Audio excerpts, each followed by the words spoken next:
Bismillahirrahmanirrahim. Assalamualaikum warahmatullahi wabarakatuh. How are you today, Ananda semua kelas 5? Apa kabarnya hari ini? Semoga Ananda semua dalam keadaan sehat dan tentunya selalu bersemangat dalam pembelajaran online. Nah, saudara-saudara, kali ini kita bertemu kembali di pembelajaran tematik untuk pertemuan ke-1 di tema keempat.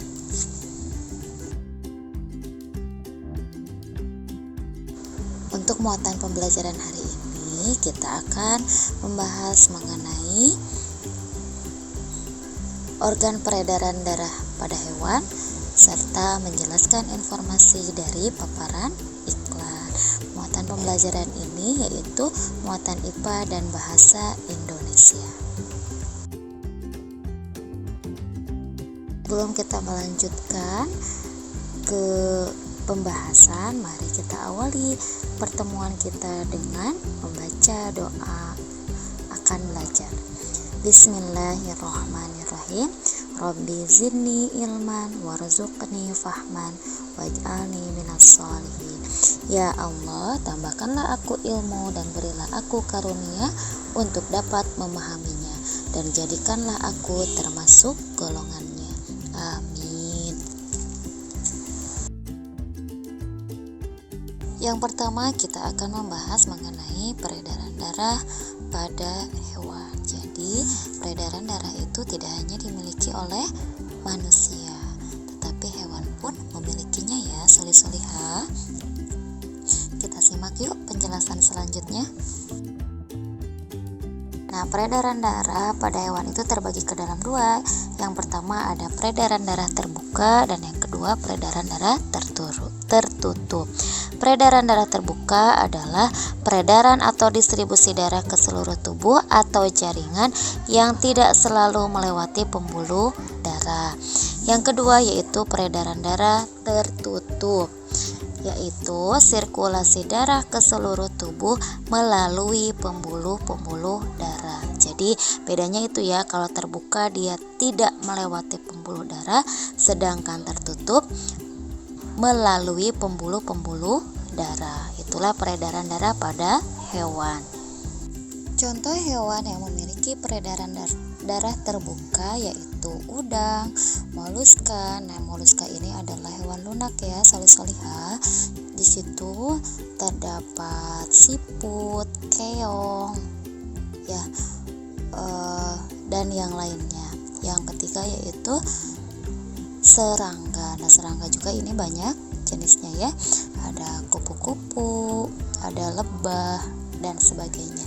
Selanjutnya yaitu peredaran darah tertutup. Dari peredaran darah tertutup ini kita akan menemukan hewan-hewan seperti cacing tanah, ikan, katak. Katak ini termasuk jenis amfibia. Nah, terus ada reptil. Di dalam reptil itu ada kadal, ada buaya, ada ular. Nah, itu masuk ke dalam jenis reptil. Dan selanjutnya ada aves, yaitu ada burung di situ ya. Itulah hewan-hewan yang memiliki peredaran darah tertutup. Peredaran darah terbuka, tadi contohnya ada udang. Nah, udang ini dia memiliki peredaran darah terbuka. Nah, mula-mula darah dipompa dari jantung melalui pembuluh darah menuju bagian bawah tubuh seperti bagian kaki. Darah dari bagian kaki mengalir menuju insang bagian kiri dan kanan tanpa melalui pembuluh. Di insang, darah mengikat O2 atau oksigen dan kemudian kembali ke jantung. Itulah proses peredaran darah pada udang. Nah, selanjutnya yaitu pada moluska. Di sini contohnya sudah ada siput ya. Nah, alat sirkulasi darah siput ini terdiri atas jantung dan pembuluh darah yang masih sederhana. Jantung siput terdiri atas atrium dan ventrikel, terletak di dalam rongga perikardial. Nah, jalan sirkulasi darah pada siput diawali dengan darah dipompa dari jantung mengalir melalui sinus menuju jaringan tubuh. Dari jaringan tubuh tersebut darah kembali lagi ke jantung. Nah, itulah proses peredaran darah pada hewan moluska.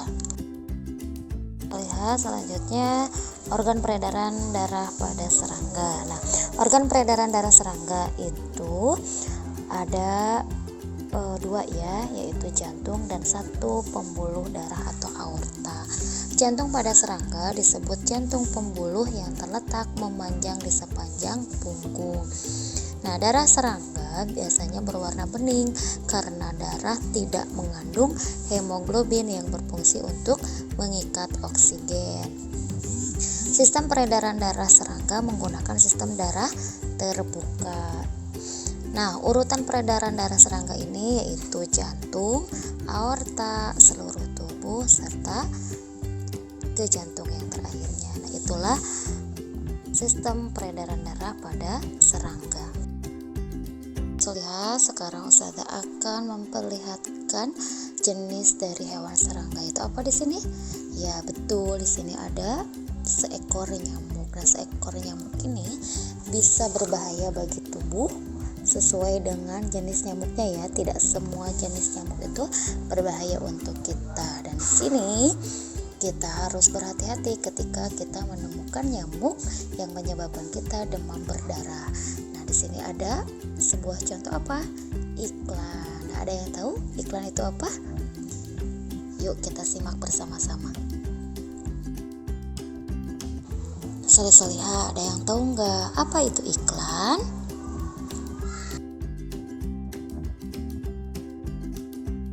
Nah, iklan itu adalah informasi yang isinya membujuk khalayak banyak atau orang banyak supaya tertarik kepada barang atau jasa yang ditawarkan. Nah, selanjutnya ciri-ciri iklan. Ciri-ciri iklan itu ada banyak ya, soleh-soleha. Nah, yang pertama yaitu komunikatif. Bahasa yang digunakannya itu komunikatif. Yang kedua yaitu bersifat informatif. Ya, jadi memberikan informasi yang bermanfaat untuk banyak orang tentunya ya. Yang ketiga yaitu bahasanya mudah dimengerti dan diingat masyarakat. Yang selanjutnya yaitu menarik perhatian dan bersifat mengajak untuk membeli atau menggunakan barang atau jasa yang diiklankan. Selanjutnya itu syarat-syarat iklan. Yang pertama adalah kata dan bahasanya tertata dan tidak memiliki tafsir ganda. Yang kedua yaitu bahasa yang dipakai menarik dan mudah diingat-ingat oleh masyarakat. Jadi simpel, yang penting bisa diingat oleh banyak orang. Selanjutnya yaitu tidak boleh merendahkan atau menghina produk lain yang sejenis. Jadi meskipun iklannya sama, tapi kita tidak boleh menghina atau merendahkan produk yang lainnya ya. Jadi tetap harus fair gitu. Kita menunjukkan kualitas barang atau jasa yang akan kita iklankan tanpa merendahkan produk orang lain. Yang selanjutnya yaitu tidak boleh berbohong, harus apa adanya. Jadi produk yang diiklankan itu harus jelas, tidak boleh diada-adakan. Agar apa? Agar para pembeli itu tidak merasa terbohongi ketika misalnya nanti membeli. Selanjutnya yaitu iklan harus dibuat dengan memperhatikan tata bahasa, etika, sopan santun, target pasar dan lain-lain. Nah, jadi di dalam iklan itu harus diperhatikan tata bahasanya sopan gitu ya. Tidak boleh ada kata-kata kasarnya. Terus target pasarnya harus jelas. Targetnya misalnya untuk kelompok usia mana nih, atau untuk kalangan mana nih. Jadi harus jelas. Ya, itu adalah syarat-syarat dari iklan. Itu manfaat iklan. Nah, ketika kita memasang iklan dari produk kita, maka pastinya ada beberapa manfaat atau keuntungannya. Yang pertama yaitu produk menjadi lebih terkenal di mata masyarakat. Produk yang akan kita jual itu jadi diketahui oleh lebih banyak lagi orang ya, soleh-soleha. Yang kedua yaitu keuntungan yang diperoleh dalam bisnis dapat melonjak naik karena produk dipromosikan. Nah, jadi keuntungannya itu kita bisa mendapatkan lebih besar lagi ketika kita mengiklankan produk yang akan kita jual. Nah, itulah manfaat dari iklan. Untuk evaluasi hari ini yaitu boleh Anda pelajari kembali di buku Prima PH halaman 76 dan halaman 220 serta kerjakan latihan 1 halaman 76. Nah, setelah selesai mengerjakan latihannya, boleh Anda kirimkan fotonya ke ustadz-ustadzahnya ya. Semangat solih-solihah. Alhamdulillah, thank you for today solih-solihah. Alhamdulillah kita sampai di penghujung pembelajaran hari ini. Semoga ilmu yang kita dapatkan hari ini bermanfaat serta bertambah lagi ya keberkahan ilmunya, dan semoga Allah mudahkan untuk kita semua dalam melakukan aktivitas di hari ini.